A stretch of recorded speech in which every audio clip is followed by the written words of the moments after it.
বাংলা বলছে সহ নিবেদক हमदर्द हनी, हमदर्द है प्योर है।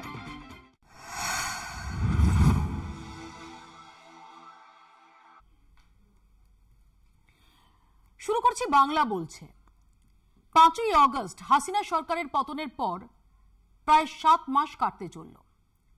গত এই সময়টা জুড়ে আমরা দেখেছি চোখের সামনে একটা দেশ কিভাবে ভীষণ রকমের অচেনা হয়ে গেল, কি নৈরাজ্যের পরিস্থিতি, মানবাধিকারের সামান্য মর্যাদা যেখানে নেই, নারীর অধিকারের সামান্য মর্যাদা যেখানে নেই, একটা নিরপেক্ষ দেশে নিজের বিশ্বাস অনুযায়ী আচার অনুষ্ঠানের অধিকারটুকু যেখানে নেই, আমরা নিজেরাই ভাবতে পারি না যে মাত্র কয়েক মাস আগে যখন কোটা বিরোধী আন্দোলন তাতে জ্বলে উঠেছে বাংলাদেশ, সেই সময় কেউ ভাবতেও পারেননি যে এর নেপথ্যে আসলে মৌলবাদীদের, উগ্রবাদীদের এইরকম একটা প্লট রয়েছে। আর কতদিন, কোন পথে যাচ্ছে বাংলাদেশ, এই প্রশ্নগুলো যখন বারবার আমাদের তাড়া করে ফিরছে, ঠিক সেই সময় দাঁড়িয়ে আজ অত্যন্ত তাৎপর্যপূর্ণভাবে চেতাবানী দিলেন সেনাপ্রধান। তাহলে কি সেনাপ্রধানের এই হুঁশিয়ারি কার্যত শেষ বার্তা যে প্রয়োজনে আবারও অভ্যুত্থানের পথে হাঁটতে পারে সেনাবাহিনী? একই সঙ্গে পরোক্ষে শেখ হাসিনা প্রশাসনের প্রশস্তিও শোনা গেল সেনাপ্রধানের গলায়। এ নিয়ে আমরা আলোচনা করব। আমাদের সঙ্গে যারা উপস্থিত রয়েছেন তাদের সঙ্গেও পরিচয় করাবো। শুরুতে চোখ রাখবো প্রতিবেদনে।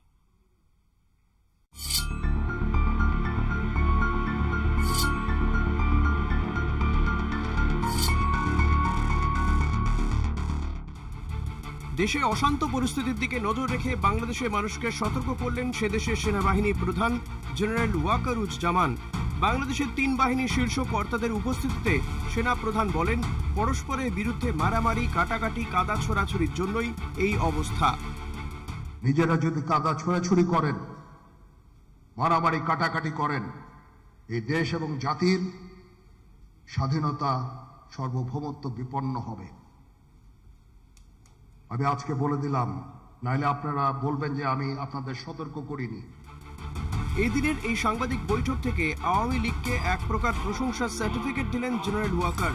পাশাপাশি জানালেন, গত 7-8 মাসে দেশের পরিস্থিতিতে তিনি বীতশ্রদ্ধ। এই মন্তব্য কার্যত পক্ষান্তরে ইউনূসের সমালোচনা বলেই মনে করছেন বিশেষজ্ঞ মহল। I had enough. Was last 7-8 months I had enough. আজকে যে দেশের স্থিতিশীলতা, দেশটাকে যে এত বছর স্থিতিশীল রাখা হয়েছে, এটার কারণ হচ্ছে এই সশস্ত্র বাহিনীর বহু সেনা সদস্য, সিভিলিয়ান সবাই মিলে এই অর্গানাইজেশনগুলোকে, অসামরিক, সামরিক সবাই মিলে এই অর্গানাইজেশনগুলোকে এফেক্টিভ রেখেছে। সেই জন্য আজকে সুন্দর, এতদিন ধরে আমরা একটা সুন্দর পরিবেশ পেয়েছি। খোলামেলা এই সাংবাদিক বৈঠক থেকে চলতি বছরের ডিসেম্বরের মধ্যে দেশে নির্বাচন করতে হবে বলেও জানান সেনা প্রধান। পাশাপাশি সবাইকে নিয়ে স্বচ্ছ নির্বাচনের দাবি, যে কার্যত আওয়ামী লীগকে নির্বাচন প্রক্রিয়া ঢোকানোর ইঙ্গিত বলে মনে করা হচ্ছে। আমরা দেশে একটা ফ্রি, ফেয়ার অ্যান্ড ইনক্লুসিভ একটা ইলেকশনের জন্য দিকে ধাবিত হচ্ছে, এবং তার আগে যে সমস্ত সংস্কার করা প্রয়োজন অবশ্যই সরকার সেদিকে খেয়াল করবেন।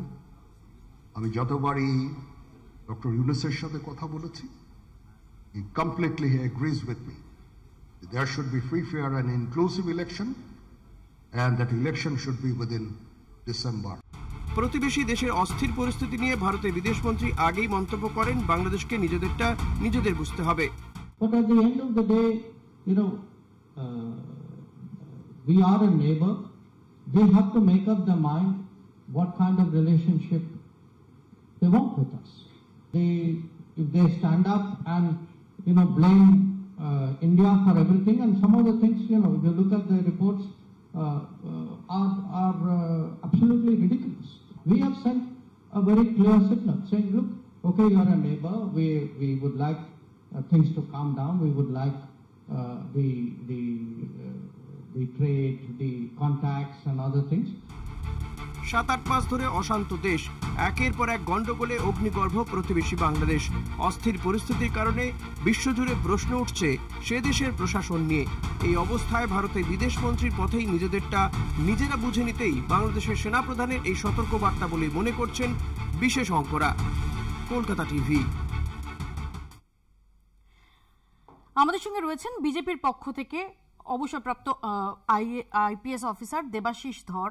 আমাদের সঙ্গে বামেদের তরফ থেকে রয়েছেন সৈকত গিরি। আমাদের সঙ্গে কংগ্রেসের পক্ষ থেকে রয়েছেন অভিষেক ব্যানার্জি, রয়েছেন আন্তর্জাতিক সম্পর্ক বিশেষজ্ঞ ওম প্রকাশ মিশ্র। আমি প্রথমে ওম প্রকাশ বাবুকে দিয়ে শুরু করব। ওম প্রকাশ বাবু, আজকে সেনাপ্রধান মোটামুটি বুঝিয়ে দিলেন যে 7 মাস ধরে যা চলেছে এনাফ ইজ এনাফ। কোথাও কি সেনাবাহিনী যে এরকম চললে চুপ করে বসে থাকবে না, এবং যেখানে বাংলাদেশের সাম্প্রতিক অতীতে একাধিকবার সেনা অভ্যুত্থানের নজির রয়েছে, সেই রিমাইন্ডারটাই দিলেন?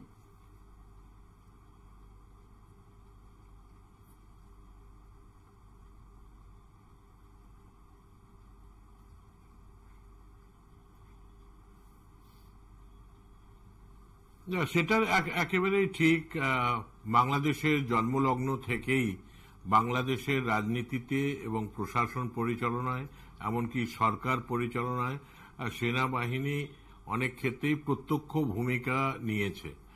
মোটামুটিভাবে প্রায় 29টা সামরিক অভ্যুত্থান, কিছুটা সফল, বেশ কিছুটা সফল আর অনেকটাই ব্যর্থ সামরিক অভ্যুত্থান কিন্তু বাংলাদেশে গত 50 বছরে হয়েছে। আর গত আগস্ট মাসে যে পরিবর্তন বাংলাদেশে হয়েছে, সেই পরিবর্তনকে সমর্থন করবার যে একটা প্রয়োজনীয়তার দিক থেকে আপনি বলতে পারেন, বা বলতে পারেন যে সামরিক বাহিনী সেই প্রয়োজনীয়তাকে স্বীকার করবার মধ্য দিয়ে অন্তর্বর্তী সরকার প্রতিষ্ঠা করবার সুযোগও করে দিয়েছিল। কিন্তু পরিবর্তন হলেই যে সেটা ভালো কারণে হয় তা তো নয়। বেশিরভাগ ক্ষেত্রেই দেখা যাচ্ছে যে রাজনৈতিক পরিবর্তনগুলি, যেটা গণতান্ত্রিক মাধ্যম দিয়ে পরিচালিত না, সেগুলি নেতিবাচক প্রভাবই বেশি হচ্ছে। আর আপনি যেটা বলছিলেন যে গত 7 মাস ধরে নানাবিধ যে অস্থিরতা, সেটা মাত্রাতিরিক্ত একটা জায়গায় পৌঁছেছে, এবং এই প্রেক্ষাপটকে সামনে রেখেই বাংলাদেশের সেনাপ্রধান কার্যত সতর্ক বার্তা দিয়েছেন। পাশাপাশি অবশ্যই এটাও ঠিক যে উনি এটা বলেছেন যে নির্বাচনের জন্য সবাই প্রস্তুতি যাতে করেন, এবং সেটাই হয়তো কাম্য বাংলাদেশের জন্য। এবং মিলিটারি বা সামরিক বাহিনী তারাও এটা মনে করেন যে খুব প্রয়োজন না হলে সিভিল সোসাইটি এর ব্যাপারে হস্তক্ষেপ করা ওটা উচিত হবে না। আমি অন্তত গত 20-30 বছর ধরে বাংলাদেশের মিলিটারির মধ্যে একটা ধারণা আছে যে তারা আর কি পাওয়ারের থেকে ডাইরেক্ট পাওয়ার কন্ট্রোল করাটা উচিত হবে না। এবং সেই দিক দিয়ে দেখতে গেলে আমি নিজে ব্যক্তিগতভাবে মনে করি যে সামরিক সেনাবাহিনীর প্রধান যে কথাটা বলেছেন সেটা সতর্কবার্তা ঠিকই, তবে এটা সামরিক হস্তক্ষেপের কিন্তু হয়তো এটা কোনো পূর্বাভাস নয়। আপনি বলছেন যে এই মুহূর্তে যে স্টেক হোল্ডার্সরা রয়েছেন বাংলাদেশের অভ্যন্তরীণ রাজনীতিতে, যারা এই মুহূর্তে মূল ফ্যাক্টর, তাদের উদ্দেশ্যে বার্তাটা দিতে চাইছেন সেনাপ্রধান যে যেটা চলছে সেটা ঠিক নয়, এবং আশু নির্বাচন, সুষ্ঠু নির্বাচন শুধু নয়, ইনক্লুসিভ, এই শব্দটা ব্যবহার করেছেন ওয়াকারুজ্জামান। এই বার্তাটাই দিতে চেয়েছেন।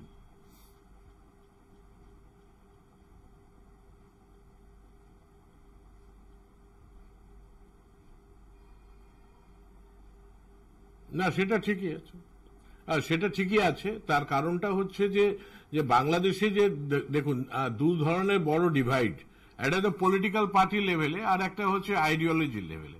তো আইডিওলজি লেভেলে ডিভাইডটা কিন্তু ব্লার হয়ে গেছে, কারণ কি নতুন পলিটিক্যাল অ্যাক্টরসরা এসছেন, আর এখন বর্তমানে যারা উপদেষ্টা মন্ডলী বলতে কার্যত, তারা রাজনৈতিক দল তারা খুব সম্ভবত অ্যানাউন্স করতে চলেছেন 28 তারিখে রাজনৈতিক দল। তো অনেকটাই বলতে পারা যায় যে 4 কর্নার্ড পলিটিক্যাল ব্যাটল হবে। তো সেটা ইলেকট্রাল ব্যাটল হলে ভালো কথা, কিন্তু সেটা আর কি স্ট্রিট ব্যাটলে যেটা পর্যবেসিত যদি হয় বর্তমানে যেটা চলছে, তা সেটা বাংলাদেশের জন্য আর কি শুভ নয়। সেটা অতি অবশ্যই আর কি আমরাও আর কি নেতিবাচকভাবে প্রভাবিত হই। বাংলাদেশের মানুষদের যে আকাঙ্ক্ষা, তাদের যে উন্নয়ন নিয়ে তাদের যে স্বপ্ন, সেটা প্রভাবিত হয়। বাংলাদেশে সংখ্যালঘু মানুষরা নিপীড়িত হয়েছেন। কেন কি দেখা যাচ্ছে যে বাংলাদেশে যে একটা স্ট্রং লড়াই ছিল আইডিওলজিক্যালি সেকুলারিজমের পক্ষে, প্লুরালিজমের পক্ষে, সেটা কিন্তু আপেক্ষিকভাবে দুর্বল হয়েছে। আর সেই দুর্বলতার সুযোগ নিয়ে বেশ কিছু মৌলবাদী সংগঠন তারা শাখা প্রশাখা বিস্তার করেছে। বেশ কিছু 64টা জেলার মধ্যে বেশ কিছু জেলা আছে যেখানে এই অত্যাচার, বিশেষ করে মানবাধিকার কর্মীদের বিরুদ্ধে, বিশেষ করে মহিলাদের সশক্তিকরণের বিরুদ্ধে, বিশেষ করে সংখ্যালঘুদের বিরুদ্ধে একটা বিশেষ মাত্রা অধিকার করেছে। এবং তাই জন্য এটা খুবই বেশি করে প্রয়োজন যে এখন যে পলিটিক্যাল কনফিগারেশন হবে সেটা আইডিওলজিক্যাল ভিত্তিতে হবে না, শুধুমাত্র আর কি যে 5th আগস্টের যে ডিভিশন ছিল তার উপর ভিত্তি করে হবে। এটা যদি আইডিওলজিক্যাল ভিত্তিতে হয়, নতুন রকম ভাবে হয়, তাহলে বাংলাদেশে যারা এস্টাবলিশ প্লেয়ার অর্থাৎ আওয়ামী লীগ, তারাও কিন্তু হয়তো নতুন দৃষ্টিভঙ্গি থেকে যদি দেখেন, তো তাদের সরকারের সময়ে বেশ কিছু অসঙ্গতির জায়গাগুলি, বেশ কিছু কার্যত অত্যাচারের জায়গাগুলি, নির্বাচনকে ভুলভাবে পরিচালনা করবার জায়গাগুলি, সেই জায়গাগুলি থেকে তারা সরে এসে যদি নতুন রকম ভাবে আর কি আইডিওলজির উপর ভিত্তি করে জোট বাঁধতে পারেন, তাহলে আমার মনে হয় বাংলাদেশে যে সেকুলারিজম প্লুরালিস্ট ফোর্সেস তারা কিন্তু শক্তিশালী হবেন। আর যেটা শাখা প্রশাখা বিস্তার করছে এক্সট্রিমিস্ট অর্গানাইজেশনগুলি, তাদেরকে হয়তো আর কি সীমায়িত করা সম্ভবপর হবে। তাই এই একটা পার্সপেক্টিভ থেকে পলিটিক্যাল ল্যান্ডস্কেপকে হয়তো বোঝা যেতে পারে। কিন্তু অন্য দিকটা হচ্ছে যে বিভিন্ন জেলায় যেভাবে হিংসা মাঝে মাঝে ছড়িয়ে পড়ছে, আর যেখানে আর কি রাজনৈতিক হানাহানি চলছে, বেশ কিছু জায়গায় এখন আওয়ামী লীগ সমর্থকরা তারাও কিন্তু কাউন্টার অ্যাটাক করছেন। অপারেশন ডেভিল হান্টের নামে আবার বিরোধী রাজনৈতিক দলগুলির যারা প্রতিনিধি, তাদের উপর অভিযোগ করা হচ্ছে যে তারা অত্যাচারিত হচ্ছেন। এই সমস্ত জায়গা থেকে সরে গিয়ে যদি পলিটিক্যাল রিওরিয়েন্টেশনের মধ্য দিয়ে, নতুন নির্বাচনের মধ্য দিয়ে, সেটা সেনা তদারকি করবার মধ্য দিয়ে যদি বাংলাদেশে একটা সাকসেসফুল ট্রানজিশন, পলিটিক্যাল ট্রানজিশন হয়, তাহলে সেটা সবার জন্যই ভালো।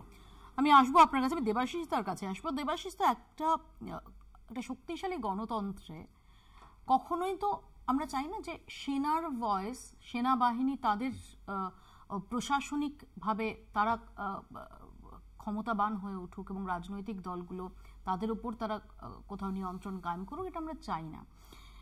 কিন্তু যে ললেসনেস চলছে প্রতিবেশী রাষ্ট্র বাংলাদেশে গত 7 মাস ধরে, যেভাবে সেখানে জামাতিদের যে ভূমিকা, সেটা সব কিছু সীমানা ছাড়িয়ে গেছে। আমরা যা যা দেখিনি, বঙ্গবন্ধুর মূর্তি ধ্বংস করা থেকে শুরু করে 32 নম্বর ধ্বংস করা থেকে শুরু, কিছু দেখতে বাকি নেই। সেখানে কি সেনা প্রধানের অনেকদিন পর বাংলাদেশে এই মুহূর্তে যারা অ্যাক্টিভ স্টেক হোল্ডার্স যারা রয়েছেন তাদের বাদ দিয়ে প্রথম একটা সেন ভয়েস শোনা যাচ্ছে সেনা প্রধানের গলায়। দেখুন, 71 সালটা তো আমরা এইভাবে, মানে প্রথমত 71 সালে এরকম ভাবে ইলেকট্রনিক্স মিডিয়াও ছিল না, বা তার যে ঘটনাগুলো ঘটেছিল আমরা বইতে পড়েছি, বিভিন্ন তথ্যচিত্র বা অন্যান্য কিছুতে দেখেছি। তো আজকের দিনে যখন আমরা এই ঘটনাগুলো পরপর একের পর দেখেছি, কোনো সুস্থ স্বাভাবিক গণতন্ত্রে এই ধরনের ঘটনা খুবই বিরল। মানে এগুলো সাধারণত ওই আফগানিস্তানে যখন ওই তালিবানরা দখল করে নিয়েছিল, বা তার আগে বিভিন্ন আফ্রিকান কান্ট্রিতে এই ধরনের ঘটনা ঘটে থাকে। তো এটা যদি ওনারা সুস্থ স্বাভাবিক বলে চালাতে চেষ্টা করে, পৃথিবীর কোনো সুস্থ মানুষ এটা মেনে নেবে না। আর এটার নাম কখনো গণতন্ত্র হতে পারে না। এটা কাম্য ছিল, মানে এই যে জোর করে মানুষ মেরে, গণতন্ত্রকে হত্যা করে, মানবাধিকারকে হত্যা করে এইভাবে গণতন্ত্র প্রতিষ্ঠার নামে, আর কি জন্য হয়েছে, বিদেশি কোন কোন রাষ্ট্রের কোন কোন শক্তির পিছনে হাত ছিল সেটা আমরা একের পর এক সামনে আসছে এবং সামনের দিনে আরো আসবে। তো সেই জায়গায় দাঁড়িয়ে ভারতবর্ষের গণতন্ত্রকে ডিস্টেবিলাইজ করার জন্য এই যে প্রয়াসটা নিয়েছিল, এটা কিন্তু তার একটা পার্ট। আর এটার থেকে মানে সব থেকে দুঃখের ব্যাপার যে আমরা যেহেতু প্রতিবেশী রাজ্য মানে আমাদের বাংলাদেশের, তো সেই জায়গায় দাঁড়িয়ে আমাদের যে যে ললেসনেস আমরা বেশ কিছুদিন ধরে দেখছি, এটা কিন্তু তাদের একটা প্রচ্ছন্ন মদতে হচ্ছে এবং তাদের একটা বৃহত্তর স্বার্থ রয়েছে। এবং তার সাথে এরা কিন্তু মানে ডেমোগ্রাফিক চেঞ্জ করে আমাদের ভারতবর্ষটাকেও কি করে একটা মানে তারা নতুন একটা রূপরেখা দিয়ে মানে বাংলাদেশের সাথে আমরা দেখেছি নতুন একটা ম্যাপ তৈরি করার চেষ্টা। এই ঘটনাটা কিন্তু কোনো স্বাভাবিক ঘটনা নয়, এটা লং টার্ম প্ল্যানিং হয়েছে, তারপরে এক্সিকিউশন করার জন্য এই পুরো ঘটনাটা ঘটানো হয়েছে। এবং এটাতে যে মানুষ দেখুন, যদি সত্যিকারের গণতান্ত্রিক উপায় হতো তাহলে গণতান্ত্রিকভাবে হতো, ভোটের মাধ্যমে হতো বা অন্যান্যভাবে হতো। আমাদেরও যে পোস্টপোল ভায়োলেন্স বা এই যে বিভিন্ন ভোটে যেটা আমরা বাংলাদেশে দেখছি, সেটা কিন্তু আমাদের ভোটে এই ধরনের ঘটনা আগে হয়তো প্রায়ই ছিল না, খুব বিরল ছিল। কিন্তু যত দিন যাচ্ছে এই হিংসার আশ্রয় যারা নিচ্ছে তারা কিন্তু এর মধ্যে একটা মানে বেশ ভালো সংখ্যক এই বাংলাদেশি অনুপ্রবেশকারী, তাদের একটা ভূমিকা রয়েছে। এবং আবার যেটা বলেছি যে ল অ্যান্ড অর্ডার ইস্যুর ক্ষেত্রে যে এদের যে ভূমিকা, এটা আমরা কিন্তু এই ধরনের মানে একটা সমাজে অভ্যস্ত ছিলাম না যেখানে প্রত্যেকদিন একজনকে মারছে। আপনার কাছে আমি এখানে একটু অভিষেকের কাছে আসবো। অভিষেক, যে বাংলাদেশে আমরা শাহবাগ আন্দোলন দেখেছি এবং শাহবাগ আন্দোলনের মুখ যিনি ছিলেন ইমরান এইচ সরকার, যার 5ই আগস্টের পর থেকে তিনি কোথায় রয়েছেন তারই কোনো হদিশ ছিল না, সেই ইমরান এইচ সরকার তিনি কলকাতা টিভিকে গত সপ্তাহে একটা এক্সক্লুসিভ সাক্ষাৎকার দেন এবং সেখানে তিনি তাকেও যদি দেখতে হয় তিনি দেশে ফিরতে পারছেন না, যিনি আওয়ামী লীগ সরকারের শেখ হাসিনা সরকারের যথেষ্ট ক্রিটিক ছিলেন। অর্থাৎ কোনো সেন ভয়েসই এই মুহূর্তে বাংলাদেশে সুরক্ষিত নয়। এই জায়গায় দাঁড়িয়ে যেটা অবধারিত হওয়ার সেটাই কি হলো? আজকে সেনাপ্রধানের এই চেতাবনী কি সেই ইঙ্গিত দিচ্ছে?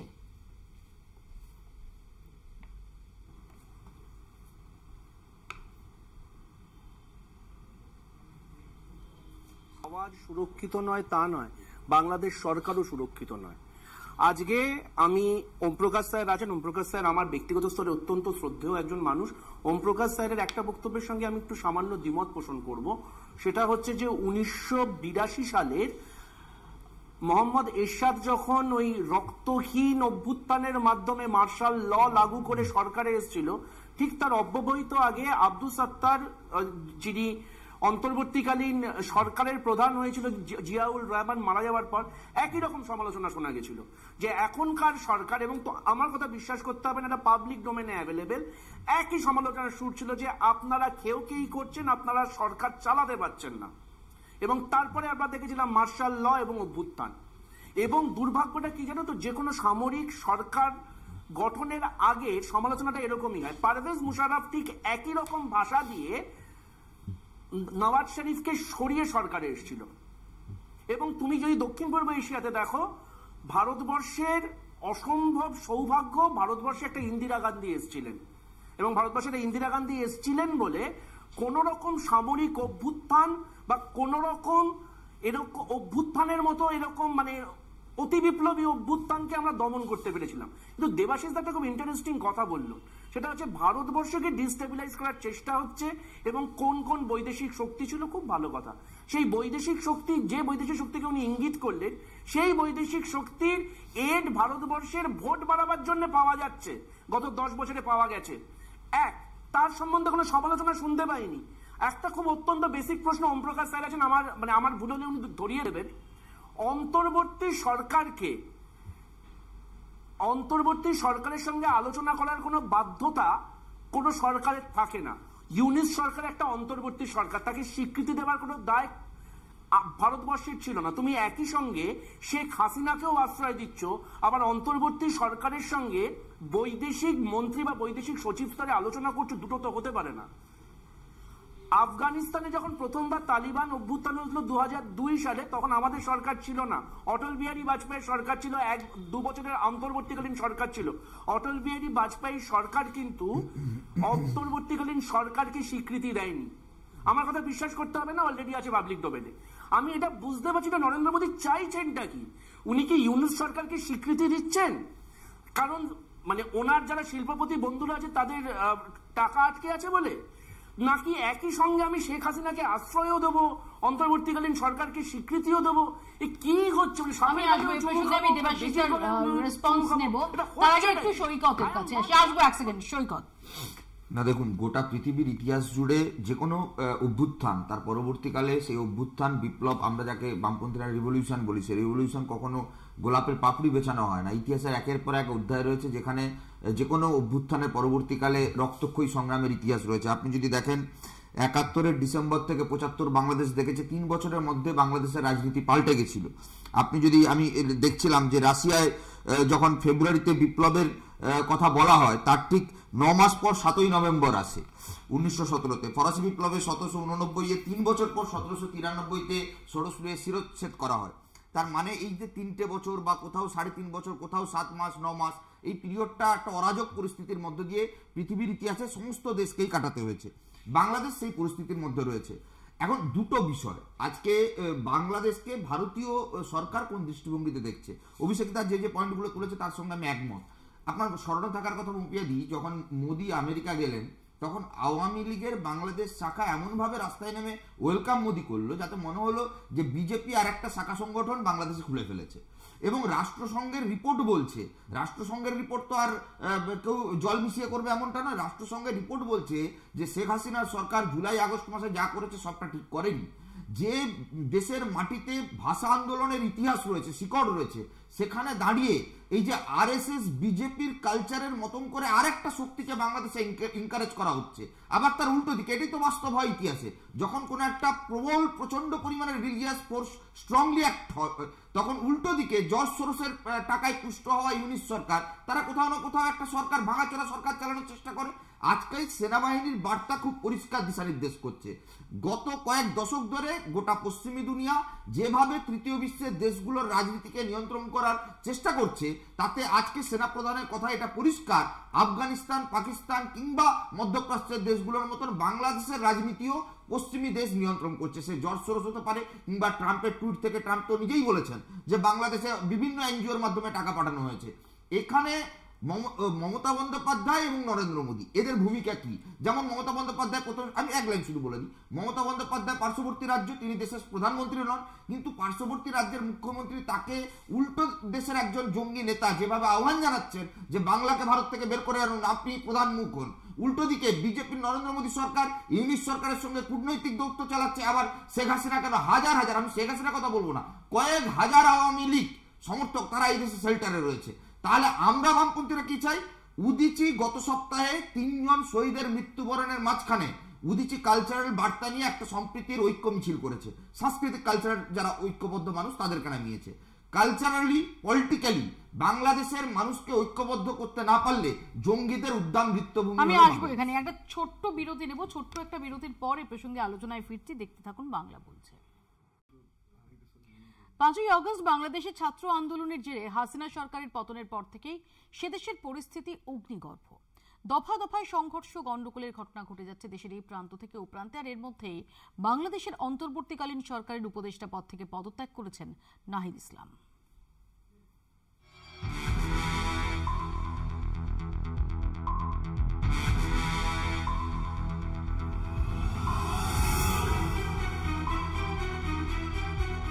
পাঁচই অগস্ট ছাত্র আন্দোলনের জেরে দেশ ছাড়তে বাধ্য হন তৎকালীন প্রধানমন্ত্রী শেখ হাসিনা। তবে হাসিনা দেশ ছাড়ার পরেও শান্ত হয়নি পরিস্থিতি। ছাত্রদের নানা দাবিতে আন্দোলন জারি ছিল, তার উপর দুষ্কৃতী তাণ্ডব, লুটরাজ চলতেই থাকে।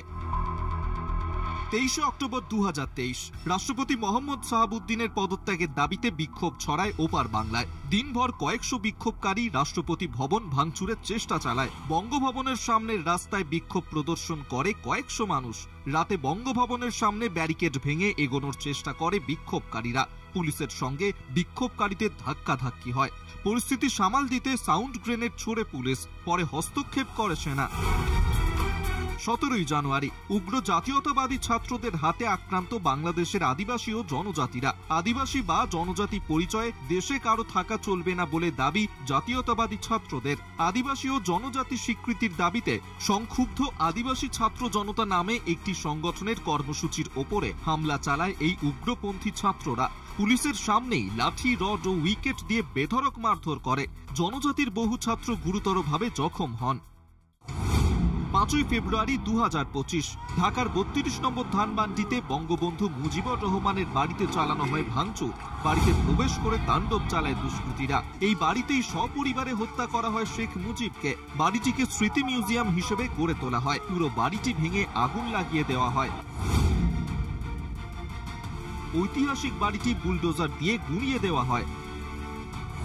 24 ফেব্রুয়ারি 2025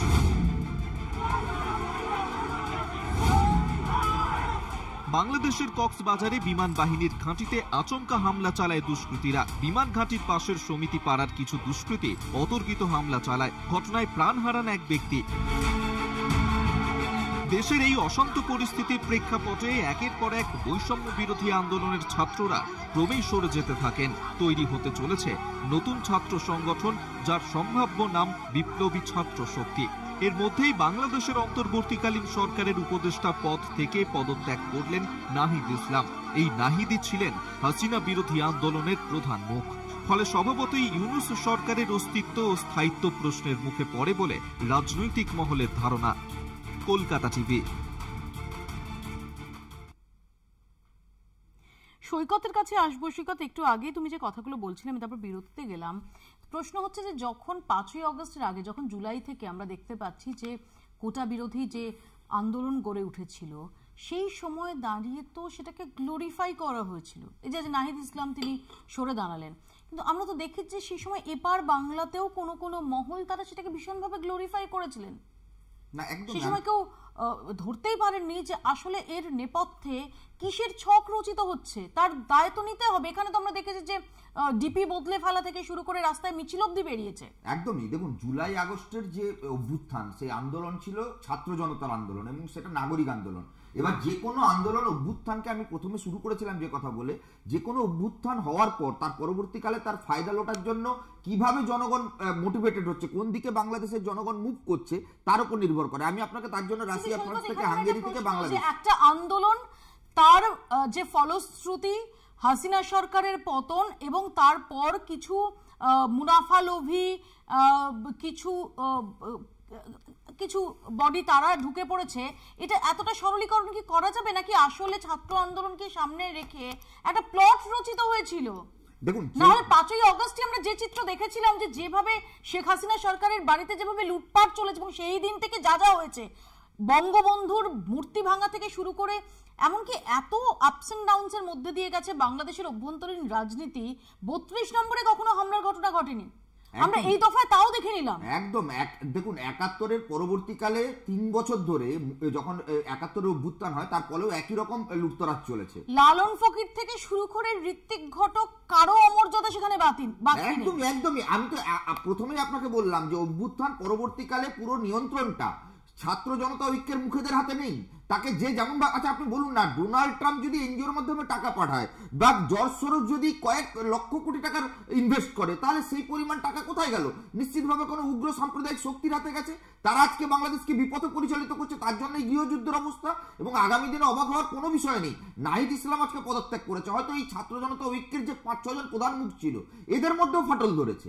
আচ্ছা, আপনি একটা জিনিস খেয়াল করে দেখুন, একের পর ইতিহাসের পাতাতে হাঙ্গেরি থেকে শুরু করে, বাংলাদেশ থেকে শুরু করে, আফগানিস্তান থেকে শুরু করে, মধ্যপ্রাচ্য, সব জায়গায় গৃহযুদ্ধের ইতিহাস এরকম রক্তক্ষয়ী হয়েছে। কিন্তু বাংলাদেশের মানুষকে ঠিক করতে হবে যে তারা গণতান্ত্রিক পরিকাঠামোর ওপর দাঁড়িয়ে নির্বাচিত সরকার চয়েস করবে কিনা। একটা সময়ের পর তো এই গৃহযুদ্ধের পর একটা শান্তির বার্তা আসবে, যাতে সব মানুষ রাস্তা নামে। আমি সেই কারণে আপনাকে রেফারেন্স টানলাম যে কালচারাল মোটিভেশন, কালচারাল ঐক্য, সেইটা এই মুহূর্তে বাংলাদেশে অনেক বেশি জরুরি। আপনি যে কথাটা বলছেন বা বিজেপি যে কথাটা বলছে যে সংখ্যালঘুদের উপর উপর আক্রমণ।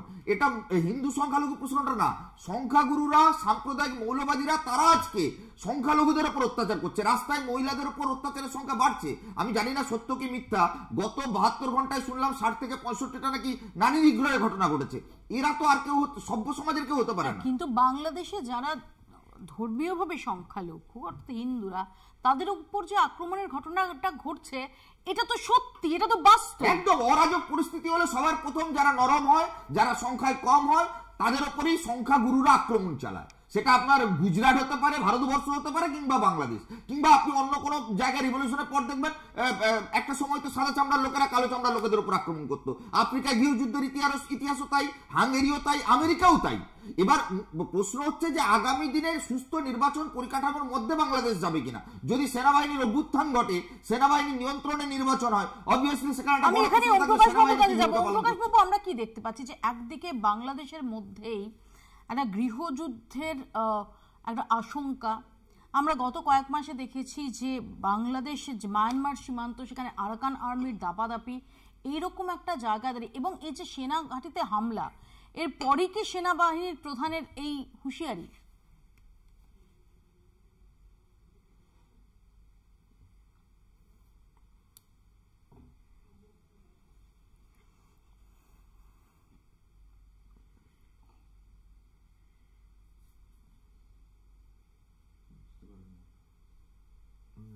লেটে আসছে না, সম্ভবত ওম প্রকাশ দার সঙ্গে আমাদের যোগাযোগ বিচ্ছিন্ন হয়ে গেছে। অভিষেক কিছু বলতে চাই। অভিষেক,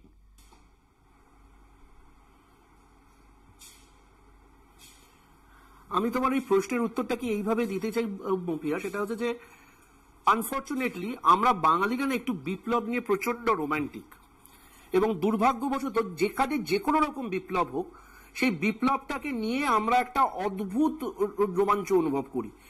এবং সমস্যাটা কোথায় বলতো, আমরা অগ্রপশ্চাৎটা বিবেচনা করি না। একটা জিনিস বলো, যখন এই ছাত্র যুবদের আন্দোলন চলছে, তার অব্যবহিত পরে একজন 60 ঊর্ধ্ব মহিলার অন্তর্বাস নিয়ে যারা উল্লাস করে, তারা সভ্য, যারা ছাত্র ছিল তারা সভ্য হতে পারে না। লেটস কল স্পেড আ স্পেড, এটা 1 নম্বর। 2 নম্বর, যে কথাটা বারবার বলছি, দক্ষিণ পূর্ব এশিয়াতে এই মুহূর্তে দেখো, আরাকান থেকে, শ্রীলঙ্কা থেকে, মানে মায়ানমার থেকে শুরু করে বাংলাদেশ, পাকিস্তান, আফগানিস্তান, সব জায়গায় সামরিক অভ্যুত্থান, সব জায়গাতে গণ অভ্যুত্থান হচ্ছে। হয়তো আমি একটুখানি মানে একটু অ্যাডভেঞ্চারাস হই, আমি এই বক্তব্যটা করতে চাই। এই মুহূর্তে দাঁড়িয়ে ইমার্জেন্সির ইতিহাস নতুন করে মূল্যায়নের দরকার আছে।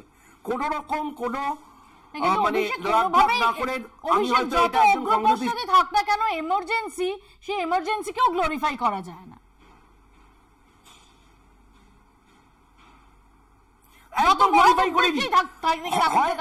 আমি বোঝাতে পারিনি, আমি আবার বলছি, না না না, এক সেকেন্ড, ইমার্জেন্সিকে গ্লোরিফাই করিনি, কিন্তু ইমার্জেন্সিকে বাস্তবসম্মত বলছি। এবং আবার বলছি, না হলে হয়তো আমাদের এখান থেকে একজন রাজপ্রধানকে আবার বিপ্লবের রোমান্টিকতা করতে হতো, তাকে হয়তো অন্য দেশে আশ্রয় নিতে হতো। আমার বরঞ্চ এখানে এই মুহূর্তে আলোচনার প্রয়োজন, অন্তর্বর্তীকালীন সরকারের সঙ্গে আমার আলোচনার দরকারটা কেন পড়লো, তাকে স্বীকৃতি দেওয়ার দরকারটা কি পড়ছে। Let's call spade a spade. সেই সময় দাঁড়িয়ে আইন হাতে তোলার মানে দেশ বদল এবং দিন বদলের নামে যে যে জিনিসগুলো ঘটানো হয়েছিল, তুমি ফ্রেম টু ফ্রেম কপি করো। তুমি আজ আমাদের সরকারের অবস্থান কি ক্লিয়ার? যেটা অভিষেক বলছে যে যদি আমি শেখ হাসিনাকে আশ্রয় দিই, আবার একই সঙ্গে আমি অন্তর্বর্তী সরকার কে অ্যাকসেপ্ট করছি, নাকি তাদের সঙ্গে আমি সম্পর্ক রাখছি না, তাদেরকে ডিনাউন্স করছি, এটা ক্লিয়ার হওয়া তো খুব জরুরি। দেখুন, দুটো তো একসাথে হতে পারে না। সেটাই, অবশ্যই দুটো দিকের ব্যাখ্যা আমি অবশ্যই দিচ্ছি। এক, ভারতবর্ষ বিভিন্ন সময় বিভিন্নভাবে বিভিন্ন রাজনৈতিক আশ্রয় দিয়েছে, এটা কোনো নতুন কথা নয়। আমাদের মানে পূর্ববর্তী সরকারও দিয়েছে, আমাদের সরকারও যখন প্রয়োজন বোধ করেছে। দেখুন, আর ডিপ্লোম্যাটিক যে রিলেশনশিপ, সেক্ষেত্রে অবশ্যই এই সরকারের কোনো মান্যতা নেই। কিন্তু যদি কোনোভাবে আমাদের যে স্ট্র্যাটেজি সাজাতে হয়, এবং সেই ডিপ্লোম্যাসিতে গিয়ে যারা এইভাবে একটা কর্তৃত্ব কায়েম করেছে, সেটাকেও ডিপ্লোম্যাসি দিয়েই দেখুন আমাদের অবশ্যই এটা নিয়ে কোনো মানে বিতর্কের অবসান নেই যে অবশ্যই যতদিন আওয়ামী লীগ সরকারে ছিল আমাদের ভারতবর্ষের জন্য অনেক সেফ ছিল এই জোনটা, বা আগে যে ধরনের সন্ত্রাসবাদ আমরা দেখেছিলাম সেখান থেকে একটা পরিবর্তিত পরিস্থিতি আমরা দেখেছি। কিন্তু এই যে যারা ছাত্র আন্দোলন বা এই গণ অভ্যুত্থান যেটা বলছে, মানে একটা ছোটবেলা আমার কথা মনে পড়ে যাচ্ছে, সরস্বতী পুজোর চাঁদা বা সরস্বতী পুজোটা তারাই করতে যেত বেশি করে যারা কিন্তু কোনোদিন যাদের সাথে পড়াশোনার সম্পর্কটা খুব কম ছিল বা একেবারেই ছিল না। তো আজকের দিনে দাঁড়িয়ে এটুকু আমরা বলতে পারি যে এই যে ডিপ্লোম্যাটিক যে আমরা স্টেপসগুলো নেব একদিনে সেটা কিন্তু হয় না, সেটার মধ্যে প্রত্যেকটা সময় তার মধ্যে টুইস্ট থাকে, তার মধ্যে টার্ন থাকে। তো আজকের দিনে ইন্ডিয়া চাইলেও কালকে গিয়ে বাংলাদেশের বিরুদ্ধে যুদ্ধ ঘোষণা করতে পারবে না, যতই প্রভোকেশন অন্য দিক থেকে আসুক। সেই ডিপ্লোম্যাসির মধ্যে সব রকম কিছুই থাকে, তার মধ্যে আলোচনার স্তরও থাকে এবং অনেক সিক্রেট মিশনও থাকে। তো প্রত্যেকটা জিনিস তো পাবলিক ডোমেনে আনা সম্ভব হয় না, কিন্তু এটুকু বলতে পারি আজকে যেভাবে এরা এই ক্ষমতা দখলের লড়াইটাতে এনেছে এবং আমাদের উদ্দেশ্যটা কি বুঝতে হবে, আমাদের ভারতবর্ষের জন্য আমরা কিন্তু এই যা স্টেপস নিচ্ছি সরকার সেটা ভারতবর্ষের ভালোর জন্য নিচ্ছে। এবং আমাদের এই যে ধরনের আমাদের থ্রেটস, আমি বলেছি থ্রেট পারসেপশন থেকে সেখান থেকে যদি আমি যাই সেই ব্যাখ্যাতেই আমি আবার রয়েছি।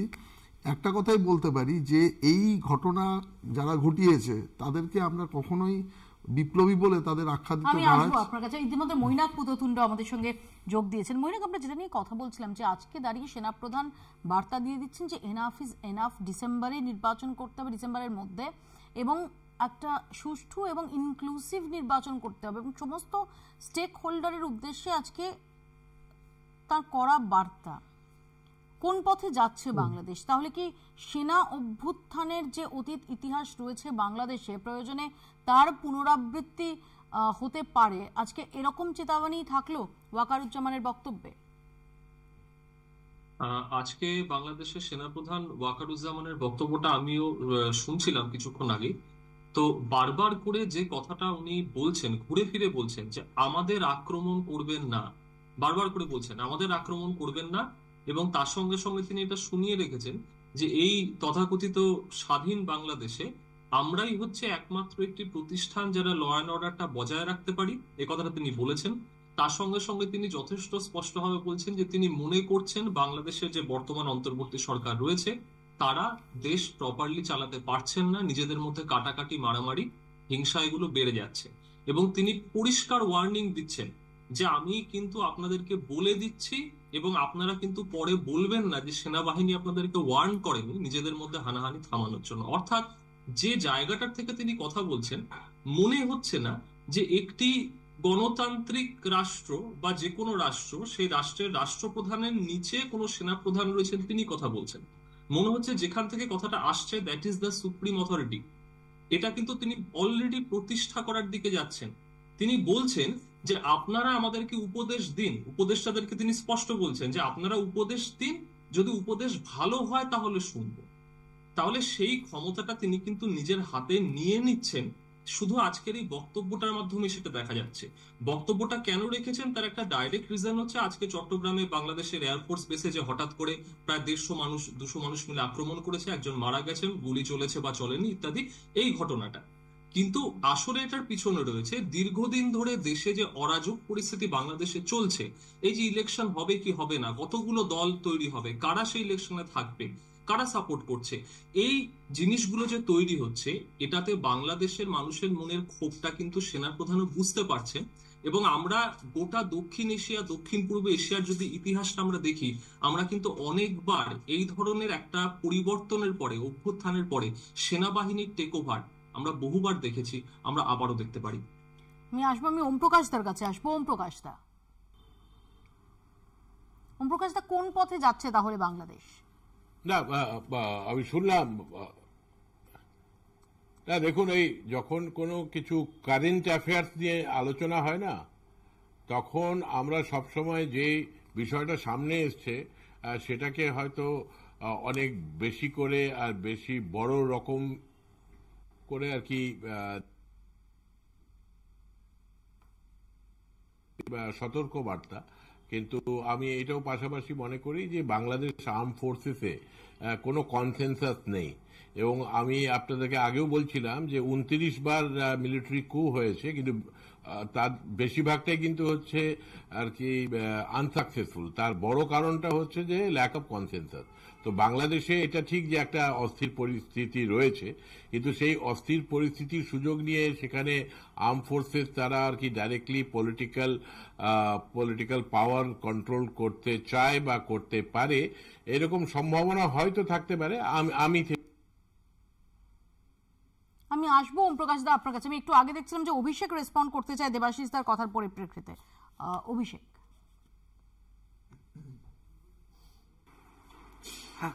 হ্যাঁ, দেখো দেবাশিস বাবুর একটা মানে প্রথমত আমি প্রতিদ্বন্দ্বী বাবুর সঙ্গে 100% সহমত। ঠিক যেভাবে মার্শাল ল বিভিন্ন জায়গায় অতীতে হয়েছে এবং ঠিক যে কথাটা আমি একটু আগে বললাম আনুপূর্বিক ঘটনা বিচার করলে এবারেও সেরকম ব্যতিক্রম হওয়ার অন্তত আমি কোনো সম্ভাবনা দেখছি না।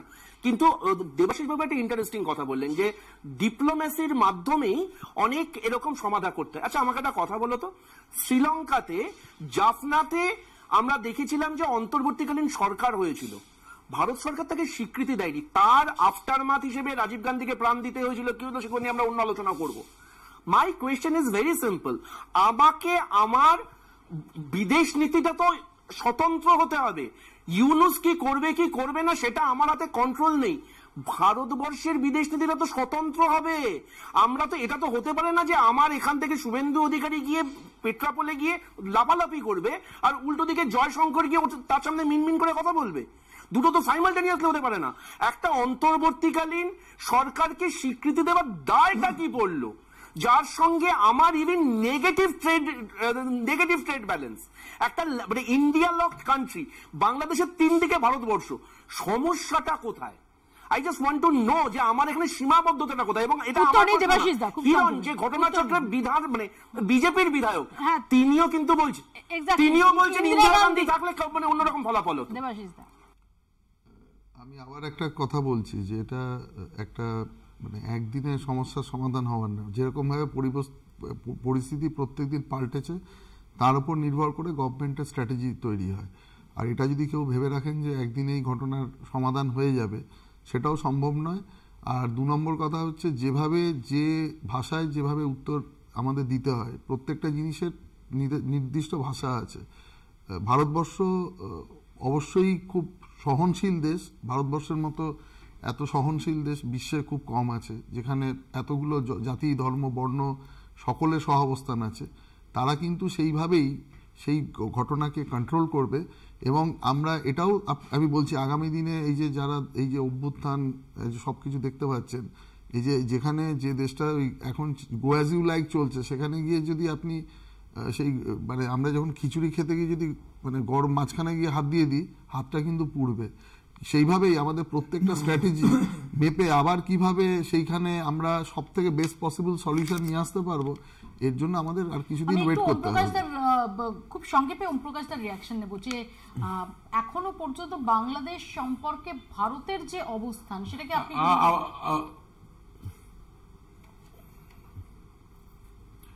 দেখুন, আমি বহু আগেই 25 বছর আগেও বলেছিলাম যে এটা ভারতবর্ষের কায়েমি স্বার্থ আছে যাতে বাংলাদেশে প্লুরালিজম আর একটা সেকুলার গভর্নমেন্ট থাকে।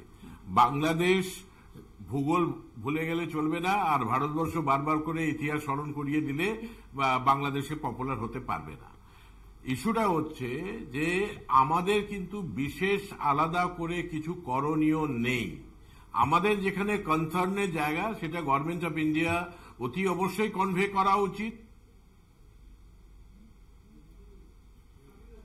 আবারও যোগাযোগ বিচ্ছিন্ন হয়ে গেছে। খুব সংক্ষেপে আমার পরিষ্কার একটা বক্তব্য, আমাদের যেমন এই অরাজক পরিস্থিতির সমালোচনা করা উচিত, তেমন জুলাই আগস্ট মাসে শেখ হাসিনা সরকারের দ্বারা যেভাবে বর্বরোচিত আক্রমণ এই ছাত্র জনতার উপর হয়েছে সেটারও নিন্দা করা উচিত, যা রাষ্ট্রসংঘের রিপোর্টে রয়েছে। 1, 2 হচ্ছে আমরা ভারতবর্ষের সরকার কি ভূমিকা নেবে তার বাইরে তো আমরা আঞ্চলিক ক্ষেত্রে কোনো রাজনৈতিক দলে কোনো মতামত রাখতে পারি না। কিন্তু দুটো বেসিক প্রশ্ন, দেবাশিস দা তো অনেক কথা বললেন, একটা সময় ছিল ইন্দিরা গান্ধী যখন বাংলাদেশের ঘটনার পর যখন সিদ্ধান্ত নেন তখন এই রাজ্যে কংগ্রেসের সঙ্গে আমার শত বৈরতা, তারপরেও আমার রাজ্যের সরকার কিন্তু হাতে হাত মিলিয়ে সেই সরকারের পাশে দাঁড়িয়েছিল, গোটা দেশ ঐক্যবদ্ধ ছিল।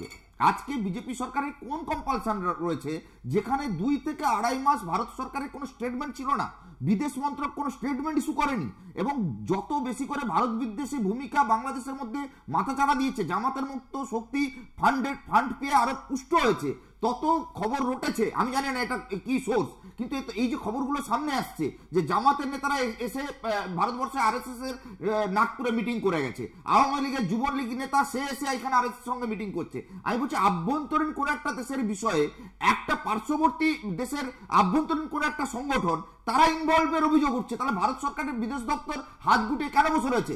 গত সপ্তাহের আপডেট, আদানি শিল্পগোষ্ঠী বাংলাদেশকে এই প্রবল গ্রীষ্মের সময় বিদ্যুৎ সাপ্লাইয়ের ক্ষেত্রে তার কিছু সিদ্ধান্ত নিয়েছে। আমার প্রশ্ন হচ্ছে ব্যবসায়িক স্বার্থ দেখার জন্যই কি মোদী সরকার বাংলাদেশে 30 সেকেন্ডে দেবাশিসদার রেসপন্স নেব, 30 সেকেন্ডে দেবাশিস আমাকে শেষ করতে হবে। দেখুন, অবশ্যই মানে ওনারা অনেক প্রাসঙ্গিক কয়েকটি ঘটনা মানে সামনে এনেছেন। একটা কথাই আমরা বলতে পারি যে বাংলাদেশ এই যে ঘটনাটা ঘটছে এর পিছনে এটা কিন্তু একটা কোনো বিচ্ছিন্ন ঘটনা নয়, ওটা একটা দীর্ঘ সূত্র ঘটনা ধরে, আর এখানে উদ্দেশ্যটা অনেক বৃহৎ। যেখানে ভারতবর্ষের গণতন্ত্র বিপন্ন, সেক্ষেত্রে একটা মানে জাতীয়তাবাদী সরকার যা যা স্টেপ নেওয়ার সেই স্টেপটা নিচ্ছে, এখনো নিচ্ছে, এবং আগামী দিনে আরো বৃহত্তর। সময় একদম শেষ, সবাইকে ধন্যবাদ। বাংলা বলছে এখানেই শেষ করতে হবে, কিন্তু আজকে বাংলাদেশের সেনা প্রধানের যে হুঁশিয়ারি, সেই হুঁশিয়ারির পর বাংলাদেশের পরিস্থিতি কোন দিকে গড়ায় সেদিকে আমাদের নজর থাকবে। এখানেই শেষ করছি, দেখতে থাকুন কলকাতা টিভি।